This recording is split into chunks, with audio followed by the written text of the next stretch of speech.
Hello.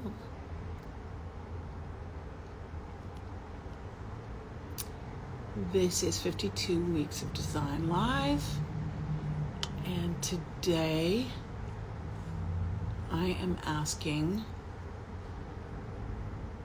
there we go, Reynaert from A Spoonful of Benjamin,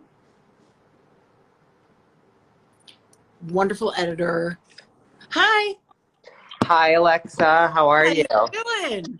I'm so good. How are you? I am so good. I'm just backing a little way. It's Are so good to see you.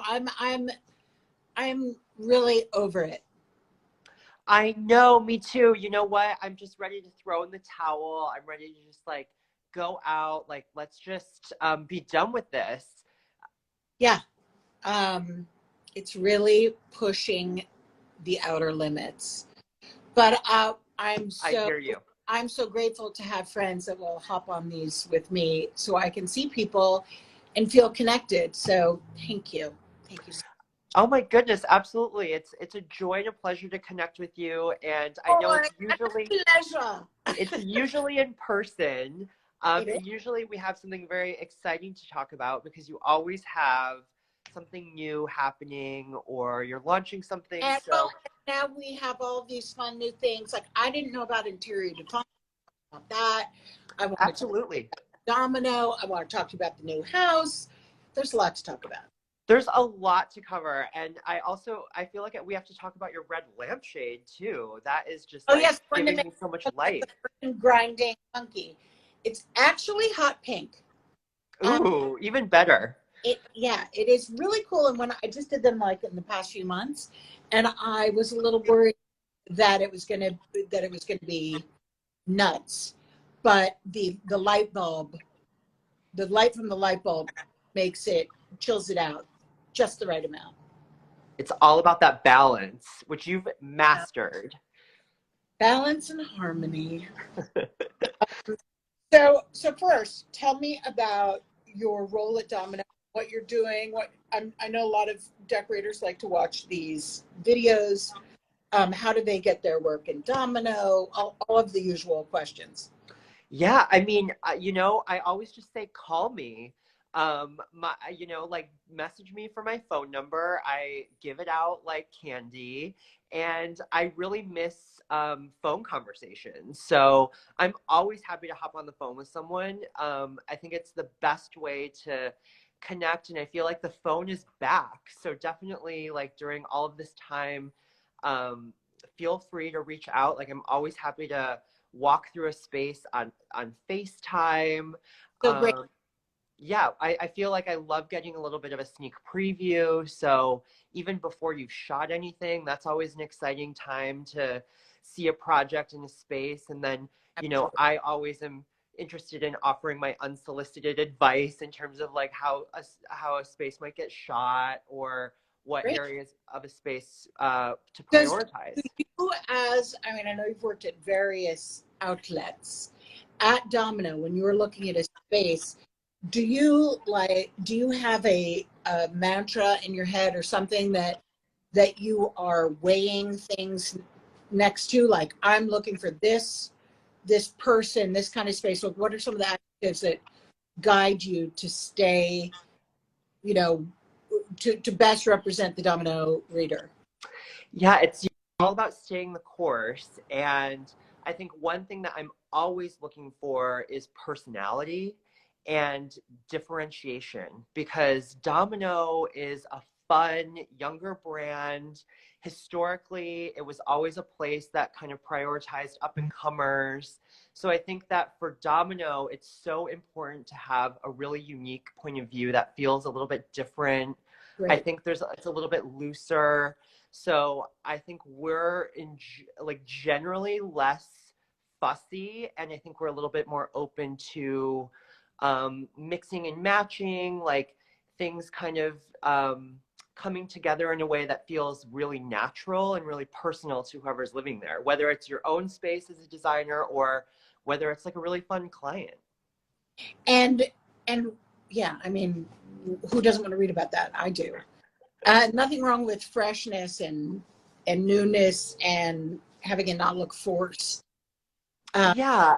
Yeah. And I think it's just, for us and for me personally, like I'm very interested in showcasing like a sort of unique personality. I mean, I think that we're so inundated with projects and stories and beauty, and there's so much beauty in the world, but I feel like someone who can really showcase that in a way that feels a little bit different. Like I kind of look for things that are even a little bit off Yeah, or even a little bit like ugly in a way.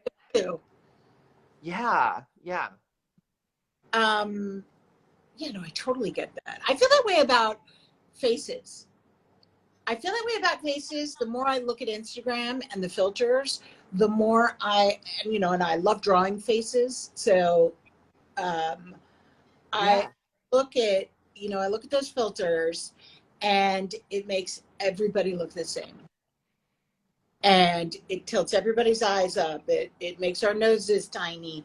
And I'm talking about female heavy filters. Up and out with the cheekbones. It's just everybody gets a Monica Bellucci kisser. I mean, nothing wrong with Oh that. yeah. Just the sameness of it all makes me then look at the actors or the performers that most delight me and identify that they're originals.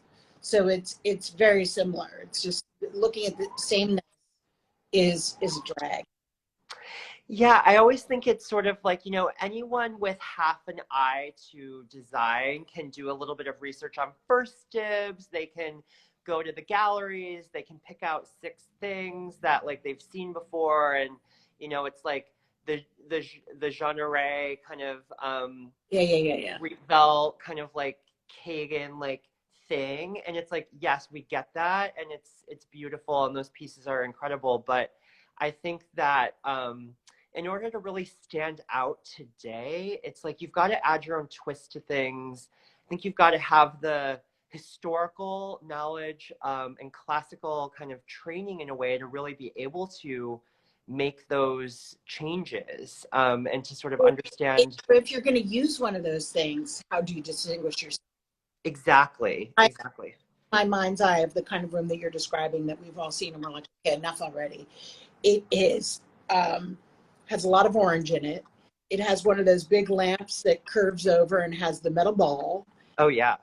It has an Eames chair or a tulip chair, and enough already.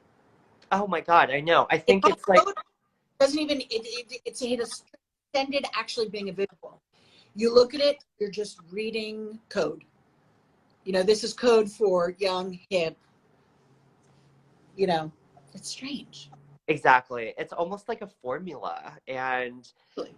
I think it's as you're saying, you really kind of need to know how to use something or change something about a piece, like whether it's how you upholster it or whether it's even like changing the color or Yeah, it doesn't need to be some crazy loud statement. It just needs to be made unique to exactly. the person living there. Exactly. What if Yeah. we watch you on Spoonful of Benjamin? You're always finding amazing things and getting them. Where does it all go? Oh my God. It's all going into like nooks and crannies, a storage unit, a garage, a basement, an attic. I Right. am fully just, and I've joked about this with friends. I mean, for me, part of it is just like finding things, and then like I get it home and I'm just like, whatever, I can't even like deal with it. But it's more just like knowing that um, I've found something that I've been looking for, or found something really special that I feel like I haven't seen. So that to me is almost more exciting than even like getting it back and like figuring out what to do with it, which is horrible. So that's compulsive behavior. Super, super compulsive. I feel like I should probably like lie down on my sofa and like talk this out with you. But I do that with like, yeah, I mean, Instagram has my number. It'll throw products in front of me that it knows I'll buy, and sometimes I won't even open the box when it gets here. right. Yeah. Oh, totally. Like Yeah. a pathology at this point. But there is that not so much with Instagram products, but for what you got, what you are looking for, and what you it's obvious, it's clear that the hunt is an active part of your happy center. Oh, 100%. And I feel like there's so many interesting things out there, and there's so many fun old finds. And I think that to me, it's really exciting to kind of bring them together, bring things back, mix it up. And who knows? I mean, we just bought a place in Delaware during the pandemic so we could like spread out and have more space. Are you already there? Do you already live in it, or is it Yeah, being? we're here now. It's been great. It's only 2 hours from New York, and Joe Biden is from here, and he's not far from us. And I think that, And all LLCs are done in Delaware. oh yeah, everywhere I've worked for, my checks came from Delaware. So it's definitely this like tax haven that I wasn't really fully aware of, but I'm not complaining about those benefits. And so I think that, Wilmington definitely has a ways to go, but I'd love to be a part of bringing the city back on the map. The architecture here is so incredible. It reminds me of Providence and when I was in school there, and it just has this really beautiful turn of the century kind of like architecture from like federal and Victorian eras, and lots of amazing row houses. Like polite towns. Yeah, it's great. There's Benefit Street. It's such like polite, dignified living. And all of those old cities have those dignified benefits. It is, Benefit Street, exactly. It's so like that. And I feel that it's really positioned well between New York and DC. And I'm hoping that, as people start to expand out of New York and find places and time to work in other places, like that, more and more is happening here every day. So End up there, you have a family there, or is one of you from Delaware? no, we have no connection to Delaware at all, other than the fact that it's surrounded by beautiful gardens. Yeah. And so I have been thoroughly enjoying investigating those, like Winterthur and Longwood Gardens and Mount Cuba. And it's just close enough to the city where, it was so much more affordable than upstate. Around the city and say all of the places are available. Exactly. Yeah, just draw a radius around New York, and there's a lot of incredible properties here to find. So if anyone's looking, definitely let me know. I'd be happy to show them around or speak positively about Wilmington. Yeah. That's so. You got to come down here. I do have to go down there. I have to go to Winterthur. It's been a long time since I've been to Winterthur anyway. So that's come during the spring. It makes me feel delinquent. I just want to say something very quickly. Somebody wrote that they had just told their brother to buy one of those lamps I described. Let me be clear. I do not think those lamps are ugly. I just think, especially for a young bachelor, they're kind of perfect because they get us. They are so like message heavy that young guys, they need a couple of gimmies. They need some, yeah. Not a black leather sofa. They get off the hook with me. Yeah, but you've got to give those guys what they need. Yeah, and they, obviously if they're interested in design, they get no, if they need help and somebody's doing it for them, I totally get it. So are you going to photograph the house in Delaware for Domino? I mean, I'd love to. There's definitely a lot more work that has to happen. So a lot of the unfun. Are you tracking the progress? I hope. Yes, I'm taking tons of photos, keeping tons of documenting everything. And I'm excited to sort of see where it goes. And I've always, as an editor, historically have always been so fascinated with historic renovation and with, building projects. And so now I really am kind of having to put my money where my mouth is and learn it firsthand for myself, which has been great. Which will make your work that much richer. Hopefully. How did you become an editor? What's your background? So, what Alexa, thank you for asking. I mean, I grew up in Michigan, Mhm. My, family was not really leaning in like the creative fields. Like I grew up in like an automotive family Sure, of course. outside of Detroit. And so I was always really interested in architecture and building. And There's so I, some architecture in the outskirts of the of Detroit, and oh, like so much money and all these beautiful buildings that were built, and yeah. oh my gosh, incredible wealth, in the middle of the 1900s in Detroit. I mean, it's just amazing to see some of those homes Yeah. that you're referring to. And so I studied architecture in school and interned for a couple offices. And I was like, this is just not for me. I'm like chain smoking out front, like working till like 4 a.m. And I was like, I don't think that this is for me. At an architect, And, oh, pardon me? are you saying at an architectural firm? At an architectural office or firm, yeah. And so I was uh, doing freelance work in New York, and a friend of mine was working for Martha Stewart and said, I think you should come over and check it out. Like we've got some projects that maybe would work for you. I was also studying bookbinding at the time, and so I had been making books, and a couple of editors there needed some handmade books, so I went over. And honestly, I just fell in love with, I sort of got to see behind the curtain, the photo studios there. They And made I everything from scratch. told of behind the scenes at Martha, where everything was just so done, so just thoroughly and perfectly, and everything like that. It's a grad school experience. It really was. And a lot of the editors and creative talents that I worked for there, I still know, and they really taught me everything that you need to know to like really build a magazine.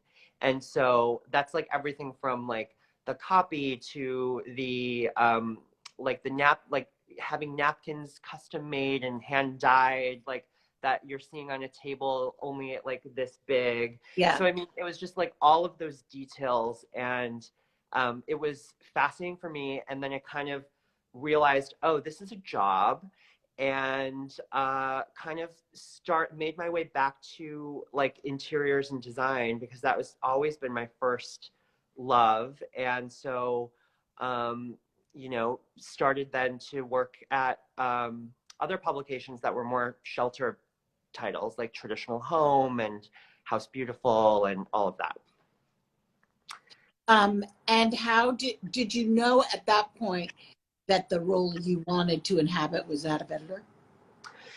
I really didn't, but I think while I was learning and sort of taking all of this in, I realized like this is definitely something that makes sense for me. And I had no idea it really existed. So I wasn't like, No, oh, that's I'm gonna go out and get that.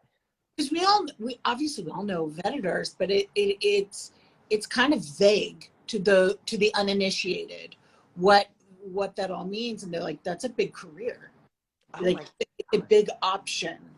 And I think people think when they're thinking about design, it's such an important option to consider, because Oh, it 100%. opens you up to, if you're a fan of all different kinds of styles and the thinking behind it. I mean, it's a no-brainer. 100%. And I think what I love about editors and people I've worked with and respect and admire is that generally there's no school to really become an editor.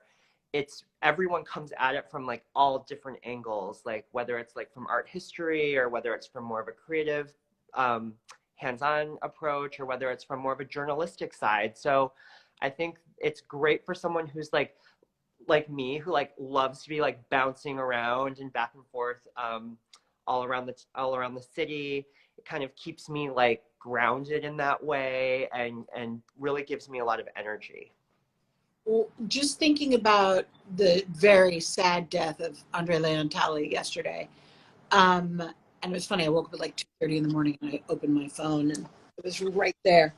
Yeah, so tragic. It's you think about, certainly in New York City, that some of the most incredible forces in this city are incredible editors, and that they're not beholden to small a small portion of it. They they have a lot to say. It's not just journalism, it's not just art history, it's not just fashion. It's a ton of things, Ugh. and it connects with so many different communities. It's so many things, and I think that's one of the reasons why I love design and working with designers and decorators, is that designers are their own editor in a way. I mean, they're like really kind of creative directing and editorializing a story around a space.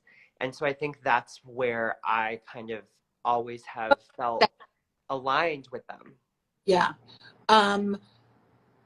I guess somebody just said calls to mind Bill Cunningham too. Yeah, like, so to think of it, think of Diana Vreeland, think of Anna Wintour, Andre Leon Talley, Hamish Bowles, Mitch Owens, huge figures in the city who are everything about design but aren't necessarily designers. But we recognize our editors as huge, knowledgeable sources of information and kind of movers and shakers, which, let me thread this needle, gets me to interior design. How did it reach out to you? Okay, so how long has it existed? Let's tell you what it is. Yeah, no, absolutely. Interior Define is this incredible, disruptive D2C digital brand that really kind of got its start by offering customization with upholstery, which really wasn't happening at the time it launched several years ago. Nowadays, it's a little bit more common. So our But key I'm more common because of COVID. So they were doing that prior to. Definitely, yes. And that's always been the brand's key differentiator, is that you can customize within 4-inch increments, fabrics, legs, cushion style, dimensions, depth, and width. So it's been something really nice for a retail consumer because they're allowed access to customization that you Sure. typically wouldn't get unless you were working with a designer. So I love that they're They have a customer service apparatus. I've had times when clients have said to me in the customization process, we would like, our sofa's going up against the wall. You're walking right into the room. I don't want to see the negative space. Can we straighten it or whatever? And sometimes it's a really bad idea. yeah. Sometimes, especially when it comes to chairs, chairs have been figured out. So is there, and this is rhetorical because I'm sure there is, somebody there who can reach out to you and be like, okay, you're customizing, we get it, but don't mess with this. This is a hazard. Don't do this. We're experts. You need to keep the pitch like that. What you're doing is going to dwarf the legs, or Absolutely. kind of those Yeah. conversations. Yeah, we have a team of design experts that act as sort of in-house designers for our clients, and they're there to help guide you through the process, to make those calls, to understand your floor plan, to help like really fit pieces into your space, and definitely to have those guardrails in place, because it can be a little bit overwhelming. I mean, I'm sure for you, like, you've had to customize things within an inch of your life. I mean, getting to a point with like a certain level of a client, like, Yeah. I'm curious what, for you has been like something like insane that you had to do, or like, have you ever had like a piece that was just sort of like so bonkers? Um, yes, I have had something bonkers. It would probably not appear to be bonkers to anybody but me. But a homeowner who identified himself as having short hands. So he wanted his dining seats to be higher. Okay. And that is, I'm very glad he knew this of himself, and he had chairs like that he had found successful. But it was high, chairs really had been figured out, right? I mean, a dining table is going to be 29 to 30 inches, period. And therefore, the uppermost part of your chair will be X because you need to fit under the table. So his changing that one detail to suit himself meant everything had to change. Oh, But right. that changed and it also meant everybody else was a little uncomfortable. Because these things are, we're used to what you're used to. Chairs have been figured out. So the fact that interior design has, as you described it, I was like, that's the difference. That's the greatest part, I would imagine. Oh, 100%. And I love that he's like, you know what? I'm going to change. I'm going to make everyone else a little bit like uneasy Right. at the table. So Yeah, you really are giving yourself the upper hand at a dinner. Yeah. That's also kind of like a psychological. Oh, totally. Yeah. It's a little bit of a psychological mind play for sure. It's a dominant move. Right. It's like your office chairs being like super low. So people are hot. kind of like. Yeah. Actually, it was just yesterday. I'm reading a detective story, and the book editor, has the reverse setup where like Titan would put himself up higher and his guests lower to exert control. This editor has lowered herself and put the others up too high, so they have to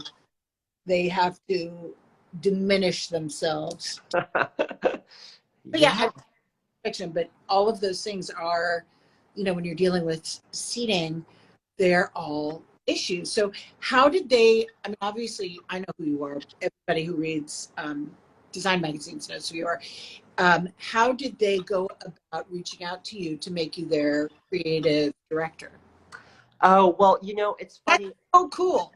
Oh, yeah, it's great. And, I think the exciting thing is like, during this time, I think one of the strengths of an editor really has always been like being able to combine words with images.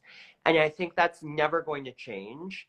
And we're always going to need that kind of thoughtful approach to like storytelling and to be able to like manipulate those two kind of areas of study, whether it's for a publication or for a brand.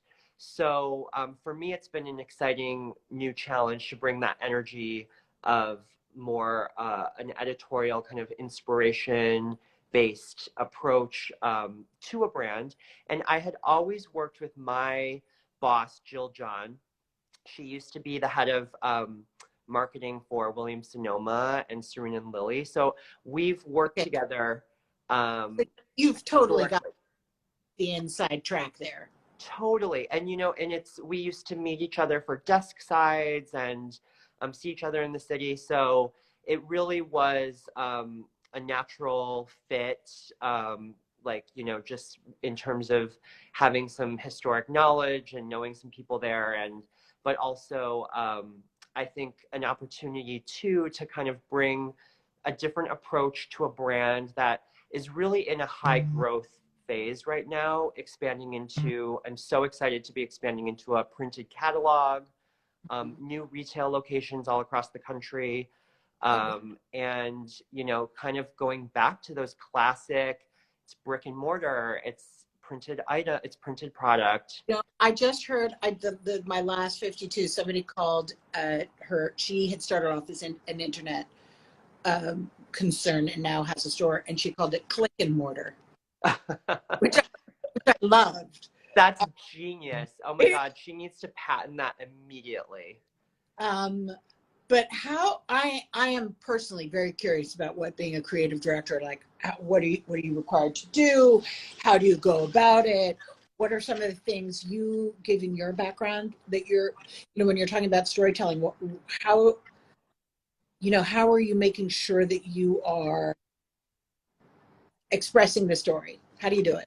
Yeah, it's a lot of meetings, a lot of communication across different teams, but ultimately it's kind of going back to your original question, which is about how do you know a certain project is right for your magazine?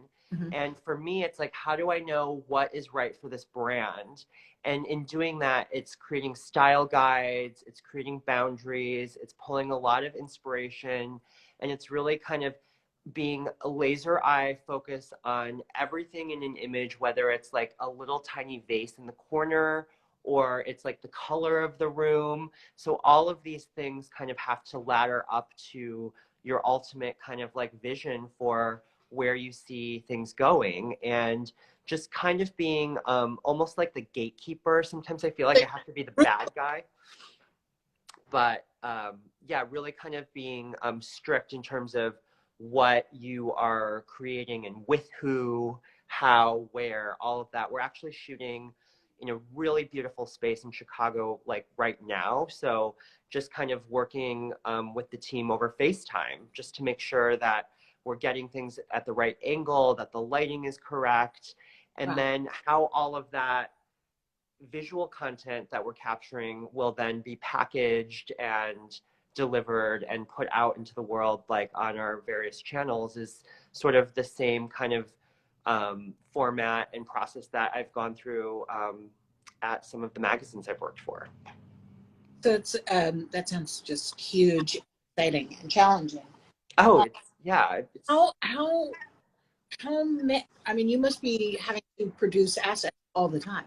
It's constant. It's really constant, and I think that it's so important to really have like a clear kind of point of view there.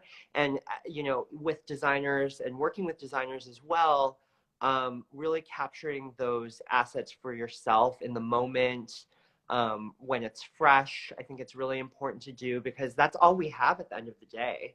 I mean, people But get divorced, they it move is on. it's relentless, this need for assets. Um, it's hard.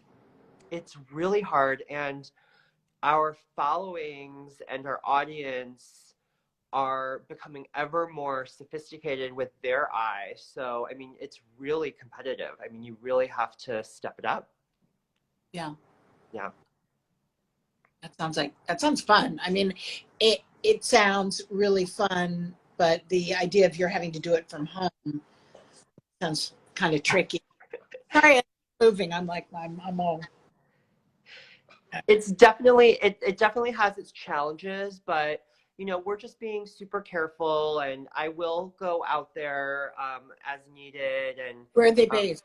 they're based in Chicago. And so we're all working remotely these days. So we're shooting in different cities all across the country all the time. So we're sort of, I've become accustomed to that just in general a little bit more, which, you know, it's just the reality of the situation, but nothing that we can't handle or, you know, tackle.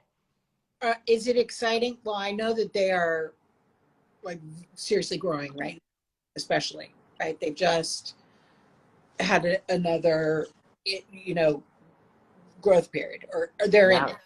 Um, is the entrepreneurial side of it?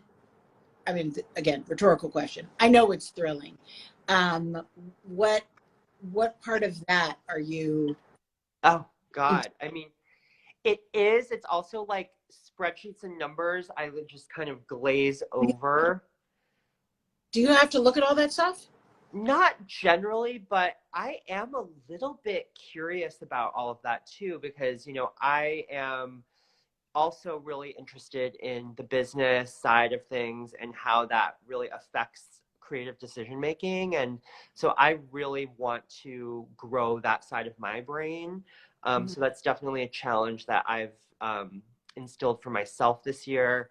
And it's really fascinating to start to sort of understand like where things are made, how are you communicating with outside partners and various vendors and factories, and sort of understanding all of that process has been really eye-opening for me.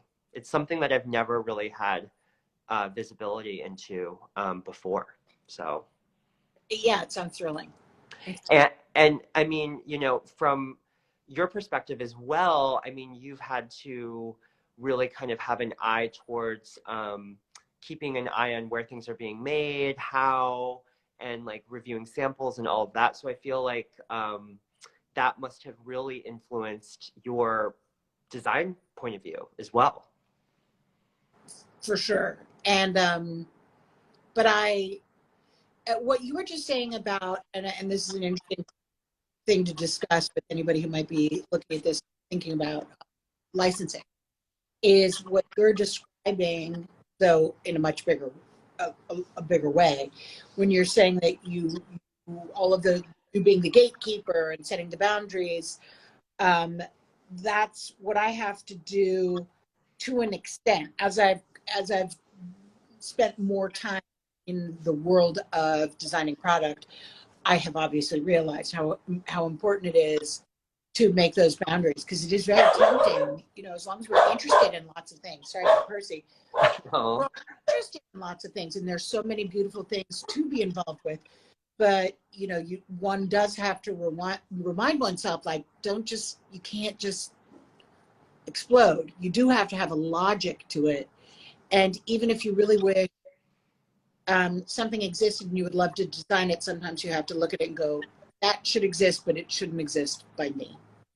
Yeah. Which is hard. It's like a responsible, grown-up's disciplined response, but it's not easy. So I can't even imagine you're doing it on the level that you're doing it, because that's a huge, as you said, like the vase is wrong. Like it's not just the product that you guys are doing or the colors that you're showing, and it's the vase in the picture and where that are. And as you said, like looking through FaceTime at the photograph before it's being taken. I mean, I assume you could work 12 hours a day, every day. Exactly. And I think what you're speaking to is so spot on and true, is that you really have to be able to, like, that's kind of where the skills of like an editor kind of really come forward in a different way, is like you really have to be able to say no, no, no, no, like that's not for us, like that's not for me, like you're saying, like that is for someone else. Like you really have to kind of ingrain that kind of into your process always. Imagine that it would in some way have to be easier for an editor working for a company, because you can always say, well, it's the company, that shouldn't be part of that, that's not who the decorator. We're so used to doing it for people that we're already letting out our imagination to another person's definition of themselves. So we can get lost in another person's voice. Yeah, it's a risk, and I think it's a constant negotiation and sometimes battle to maintain. I for sure I've seen it happen and been a part of that. But someone once told me that I think the best work really kind of comes from limits. And so I do feel like if you're able to kind of create those limits within a project or within a story, it kind of almost allows you to kind of free yourself and really kind of get in it within that one space. Within that system. Yeah. I think that makes perfect sense. Yeah. Because there's a lot of noise out there, and there's, we're like, I'm looking at my phone all the time. I'm looking at books and magazines. Like there's just constant like inundation. So it's really kind of, you kind of have to go through periods of like collecting and then periods of really like shutting away. Yeah. I think that those are wise words. Here's hoping. Who knows, really? I mean, I have no clue. So yeah, I think if you don't, and you can expand this to other topics and not just design, but if you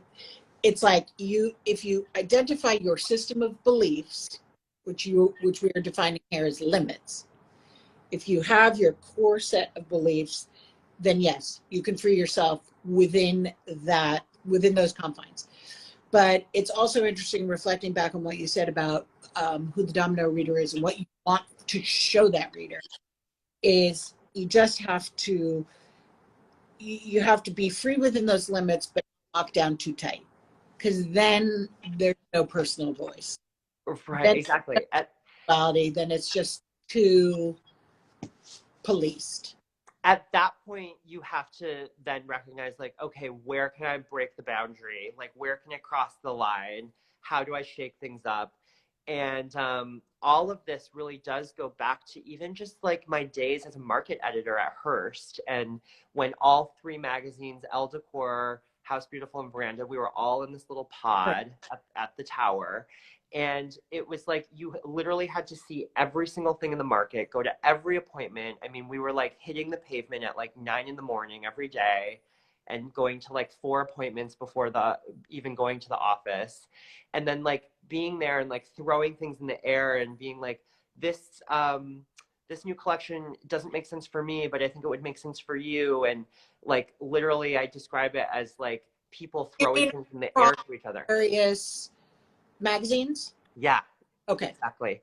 And just kind of like that process of like almost going out there. It's the same process that all of my friends that are designers go through, like really kind of going out there, scouring, like bringing things back, finding what works, and then really kind of editing and like throwing things out or sending something to a friend, or just, you know, going through that process, I think is so important. And having thought partners to do that with is also, I think, for me, like very integral to the process. So thought partners in this scenario, meaning colleagues. Colleagues, yeah, friends, colleagues. Yeah, we constantly in the office, we'll do this thing again, like what you're saying. There's so much out there. Say we're looking for fabrics. There's just like a million fabrics, and you sign them out, and then you come back, and then you reflect on what you've chosen. There are definitely a lot of times where we're like, this is either the coolest thing ever, and we're geniuses, or it's the ugliest thing we've ever picked up, and we need to rest and group and take some aspirin.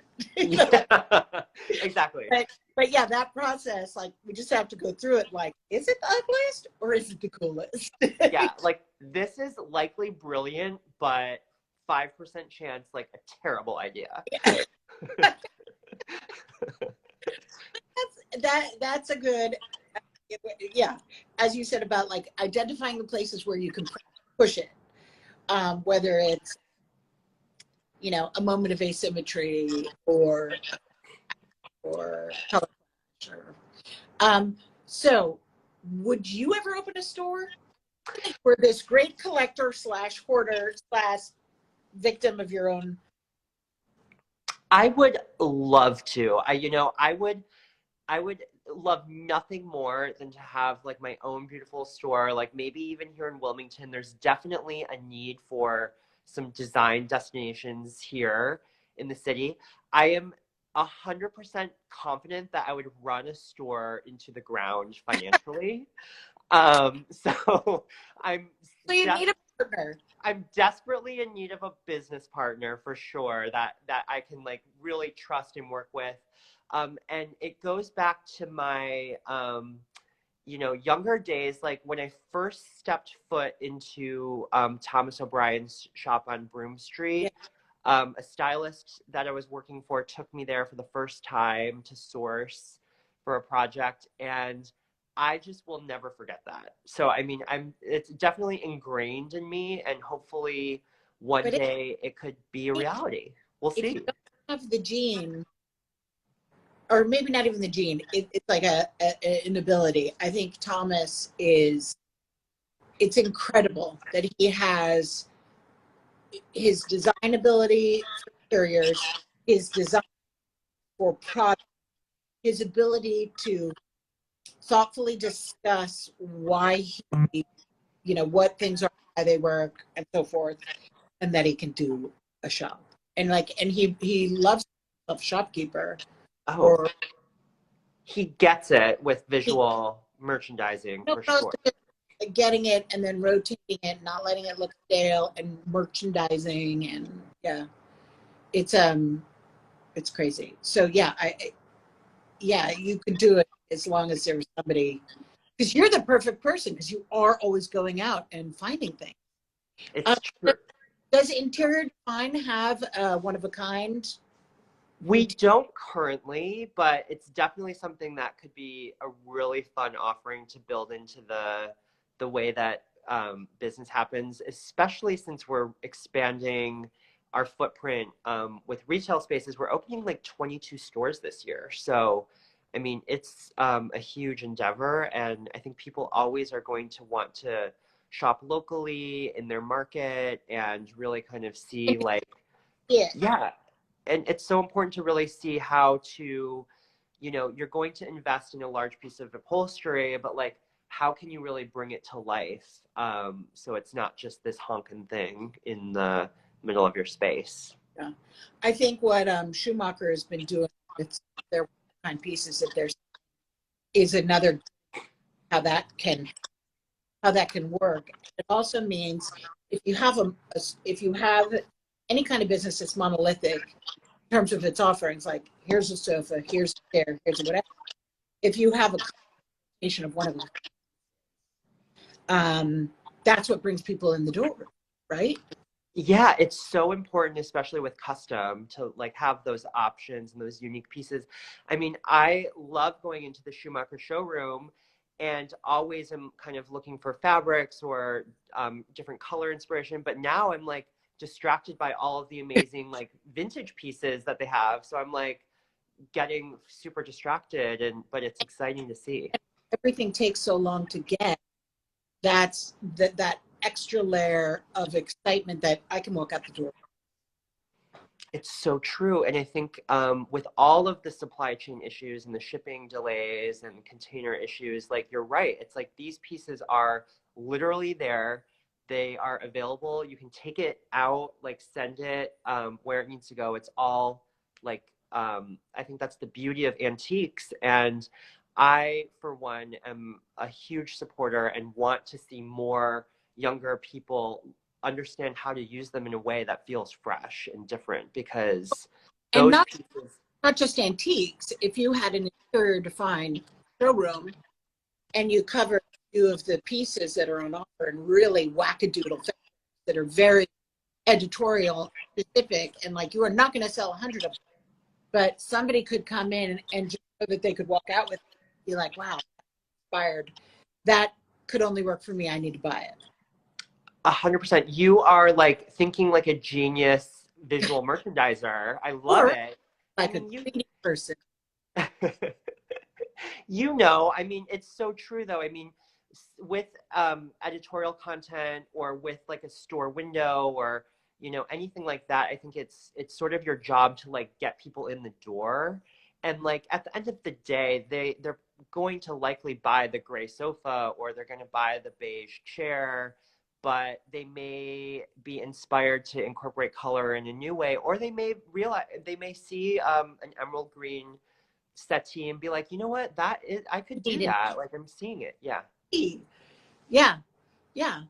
I'm very excited. I'm excited to see these new stores because like we need a new fix. We need a new group of stores, especially because we've lost so many in the past couple of years that we need new blood. I 100% agree. Like the retail energy definitely needs a little like kick in the pants, especially in New York. So Are you really, are you going to have to go in and help design the stores?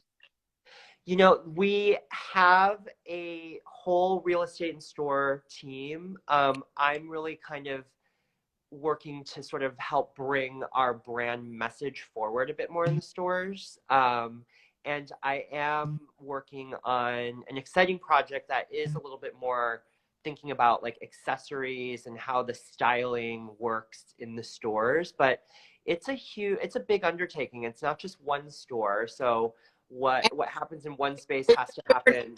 Is in every town. Yeah, exactly. So you have to multiply everything you're doing by like 10 or 12 right now, and then by the end of the year it'll be upwards of 20. So it's a big challenge and it's an interesting problem in terms of scale, but also like super exciting and just another great experience and thing to have kind of sort of direct experience with. So the store is going to be called Interior Define, but Interior Define already exists. You guys to look it up online. So you will always be an editor. You will always be an editor. You are now enjoying, and also like once you get into creative directorship, you never leave, right? I mean, well, who knows? But here's no, hoping. you don't leave the field. You don't leave the field. You might become a store keeper, or at least keeper. You could be their shopper. You could be a partner and do the shopping. Exactly. What about your place in New York and your place in Delaware? Are you going to decorate them yourself entirely? You know, I have tried so much to do things on my own thus far. But I definitely have a handful of very dear friends that are on speed dial that I have been calling in case of emergency, which is often. And I'm really understanding the process and the order of operations. Like I was all like gung ho with my like fabric swatches. Yeah, like I'm like wanting to order. I have wallpaper on the way, and like I've got paint swatches, and it's like, oh no, you need to like reroute your electrical for that, and like, oh, you need to like step back and like think about like there's a beam in the back that needs to be replaced, and so there's a lot of things that I'm realizing. You know, I was like really jumping the gun, so I really need to step back and deal with fun stuff. Yeah, exactly, and like really figure out like the order of operations. And when did you guys get the place in Delaware? Just last April.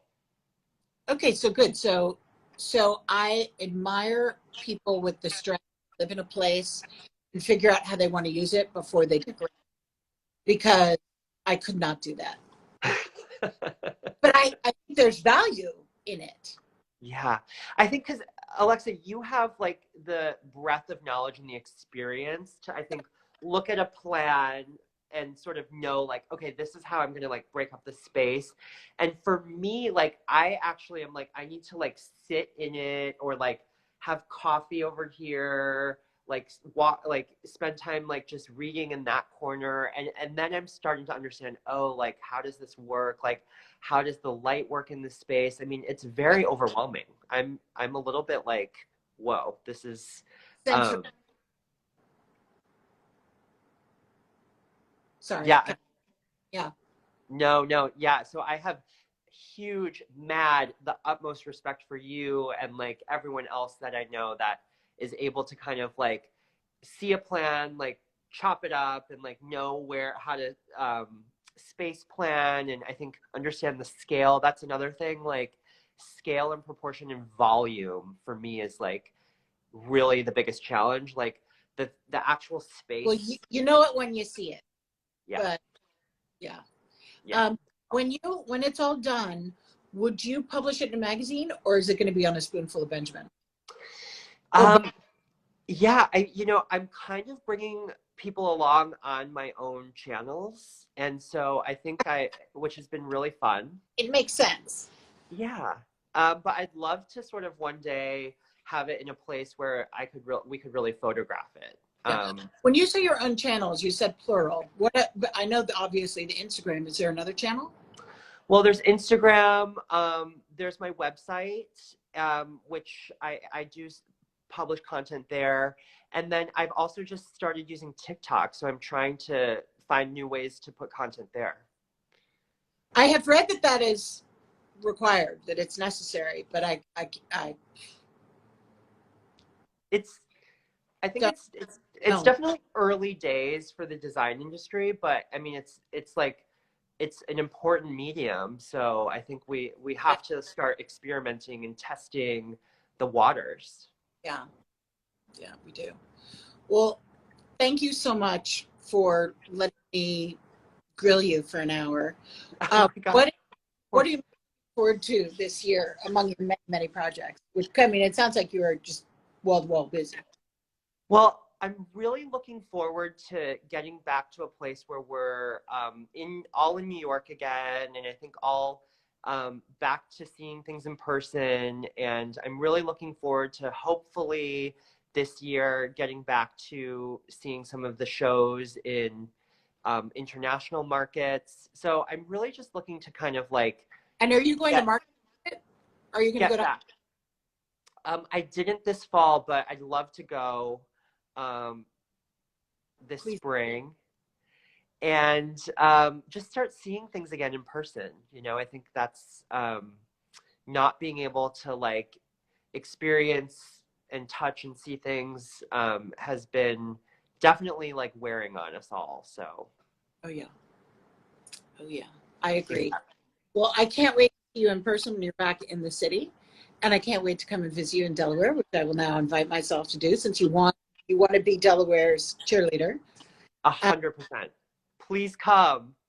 And what should we do about Interior Defined? Should everybody just go and check it out? And Yes, everyone, please check it out. It's an incredible resource for designers, I think, because there's always going to be spaces in a home that you maybe are going to do the extreme custom piece, but then there's other spaces in the home too where you maybe want some element of customization, but also have a budget to do maintain. they have things that are in stock? There are items in stock in a quick ship section on the website, so keep an eye out for that. And that's those are items that are in stock and ready to go. And if you're not familiar with the brand, I'm happy to sidebar with you or meet you at the showroom in New York. So please don't hesitate to reach out. My daughter said to me last night, she used the word sidebar, and she, do you know what that is? Yeah. Thank you. You're like, I invented the sidebar, so please. It's like, that's a first. Climbed by my 13-year-old daughter. But I mean, it's trying to be helpful. She was like, oh, you poor little loser. Oh, God. You know, keeping you fresh. Look at Interior Define, look at Domino, and look at Spoonful of Benjamin, and look at your website. Thank you, Alexa. I loved seeing you. Love you. Can't wait to see you again in person. Likewise. Have a great day. Yeah, bye. Thanks. Bye.